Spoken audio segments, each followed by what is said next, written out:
Hello hi everyone నమస్తే నేను మీ జ్యోతి ఈరోజు మన వీడియో వచ్చేసరికి తెలంగాణ స్పెషల్ సర్వపిండి చేశానండి. ఇంత బాగుందో నన్ను టేస్ట్ నేను ఇది ఫస్ట్ టైం ట్రై చేశాను, బట్ టేస్ట్ మాత్రం చాలా బాగుందండి.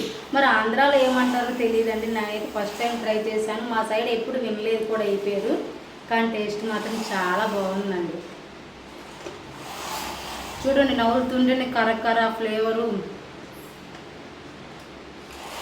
వావ్, మళ్ళీ పల్లీల ఫ్లేవర్ నెక్స్ట్ లెవెల్. మీరు కూడా ట్రై చేయండి, ఇలాగ చాలా బాగుంది. ఎలా చేస్తానో చూపిస్తానండి, ఓకేనా. 1 కప్పు బియ్యం పిండి, 1 కప్పు ఆనియన్స్, 1 కప్పు చిల్లీస్, కొంచెం కరివేపాకు, 1 టీ స్పూన్ నువ్వులు, 1 కప్పు శనగపప్పు,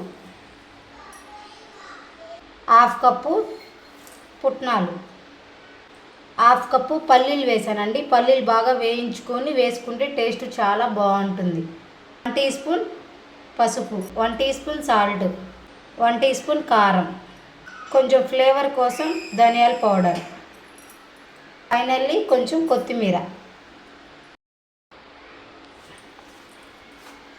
కొంచెం కొంచెం వాటర్ వేసుకుంటూ కలుపుకోవాలండి, చూసి కలుపుకోండి. మరీ జోరు కాకుండా మరీ మెత్తగా కాకుండా చపాతీ పిండి కానీ కొంచెం సాఫ్ట్గా కలుపుకోవాలి.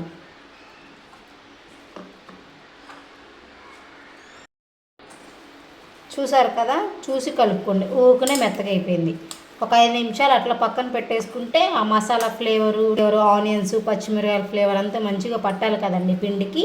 ఒక 10 నిమిషాలు అట్లా పక్కన పెట్టేసుకుంటే మెత్తగా స్పాంజీగా వస్తుంది ఇంకా పిండి.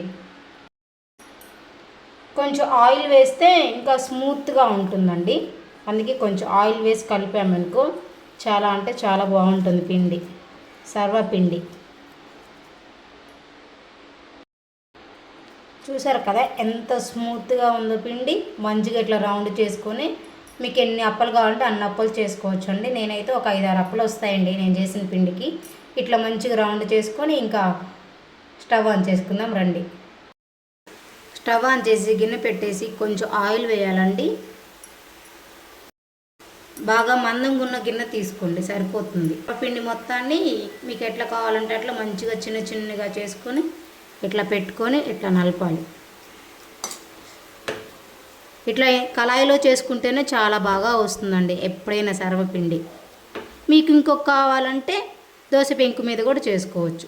చూసారు కదా, కళాయిలో అయితే మంచిగా రౌండ్ షేప్లో వస్తుంది. ఇట్లా పలుచుగా నలుపుకుంటే మరీ పలుచుగా కాకుండా మరీ మందంగా కాకుండా ఇట్లా కలుపుకోండి, అప్పుడు చాలా బాగుంటుంది.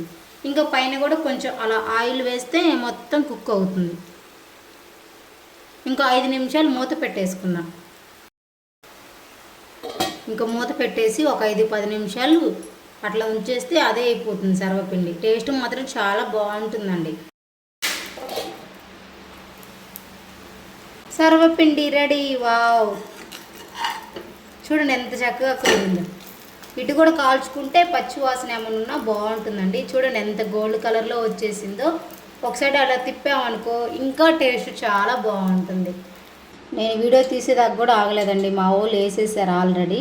వీడియో కోసం కొంచెం ఉంటే తీసుకొని వీడియో తీస్తున్నాను. టేస్ట్ మాత్రం చాలా అంటే చాలా బాగుందండి, నిజంగా అస్సలు ఎక్స్పెక్ట్ చేయలేదండి ఇంత బాగుంటుందని సర్వపిండి. అబ్బా, ఎమ్మి సర్వపిండి చేశానండి. చాలా అంటే చాలా బాగుంది.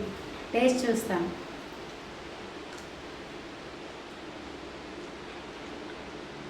అబ్బా, ఆ పల్లీల ఫ్లేవరు శనగపప్పు ఫ్లేవరు సూపర్. మా వీడియో నచ్చితే లైక్ చేయండి, మా ఛానల్ని సబ్స్క్రైబ్ చేసుకోండి. Thank you so much watching my video. Daily videos upload చేస్తూ ఉంటాను, చూసేయండి ఫ్రెండ్స్, ఓకేనా.